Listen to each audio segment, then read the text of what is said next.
If you struggle with self-doubt, this video is for you. If you want to get into anything, whether that is like arts, sports, social media, sooner or later you will face self-doubt. It is not something like a degree that you can just get and work yourself up. You will not see any progress in the beginning.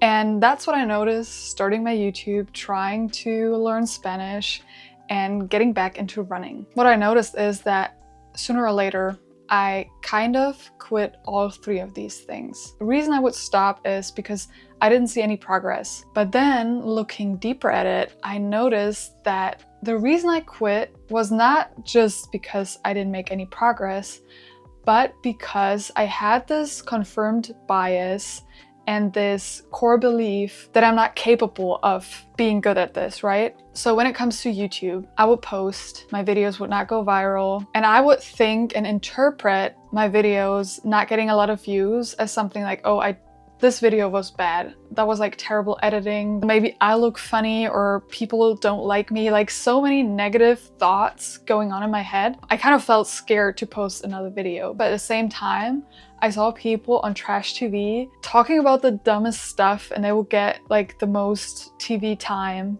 And I thought to myself, like, if they can do it and they don't even feel bad about talking all this nonsense, I can do it too. It's really hard to break these patterns if they're like so deeply rooted in you. But I thought I would take my chance to like speak up about it because I know I'm not the only one that struggles with this.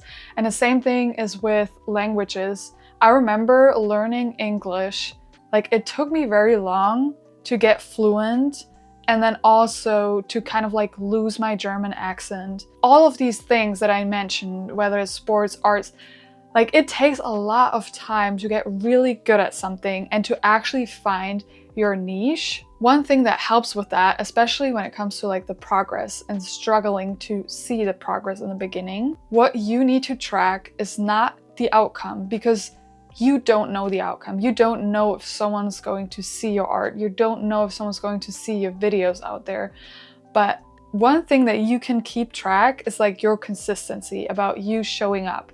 You did 20 minutes of Spanish, like even if that was just basic words that you were repeating, that's great. Measure your success by the input that you make, the consistency by showing up, even if you don't feel like it. And if there's a reason why you feel this resistance, ask yourself, why is that? Am I making the task more complicated than it has to be? That's one thing I noticed by buying this camera.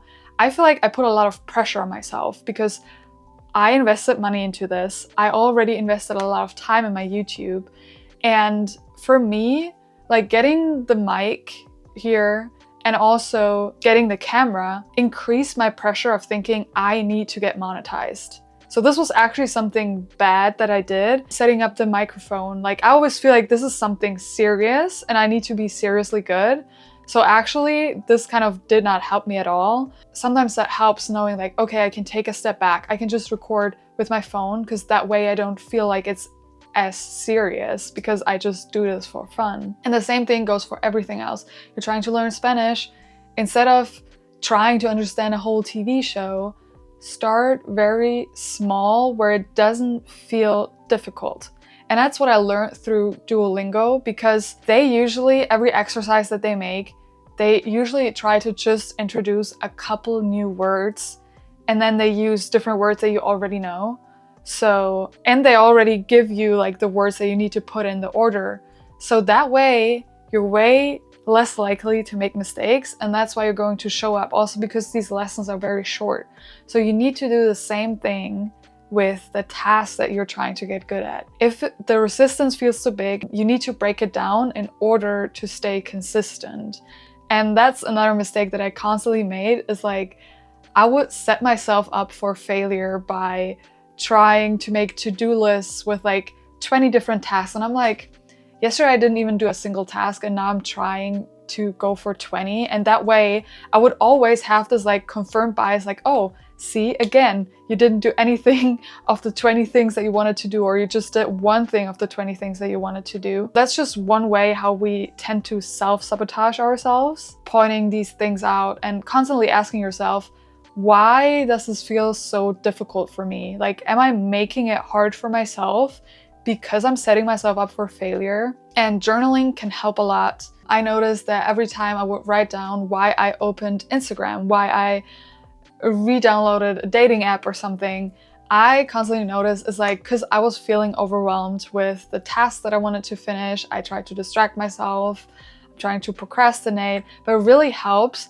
to write down exactly what you were feeling. Were you feeling scared? Like, all these things will help you to make it easier and kind of like trick yourself into starting the things, because the only difference between you and your idols is that they did the scary part. They put themselves out there. They didn't care about getting any views on their YouTube.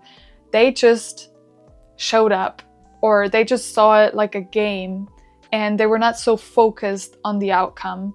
And I guess that's also what YouTubers are saying with, don't make getting monetized your main goal on YouTube, because that will make you quit.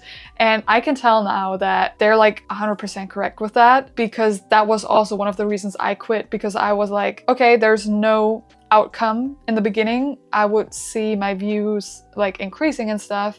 At some point when I shaved my head, I felt like, oh, maybe it's because I shaved my head and people don't like my content.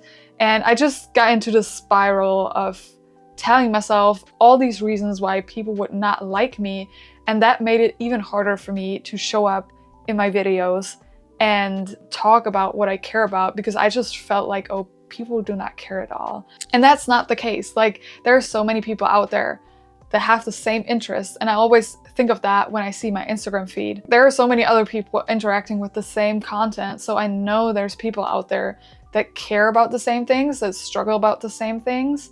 And it's really about the story that you're telling yourself in your head. The problem is, whatever story you're telling yourself, you're looking for ways to prove to yourself that what you're thinking is right. If you think you're not worthy to talk to and people ignore or ghost you, you will look for reasons like, oh, probably because they're talking to someone else that's more interesting. Like, it could be because they're very busy, some of their family members is really sick, and they're just not on their phone. There could be like 1,000 reasons why people are not texting you back, why people might end up ghosting you, but you will always tell yourself the same stories.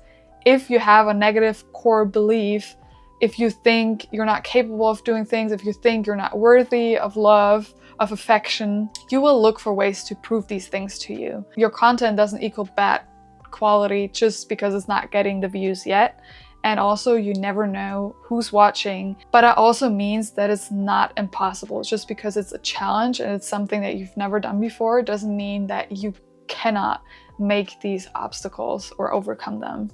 And I hope you like this video, and I hope you're going to stay tuned for the next one. Bye bye!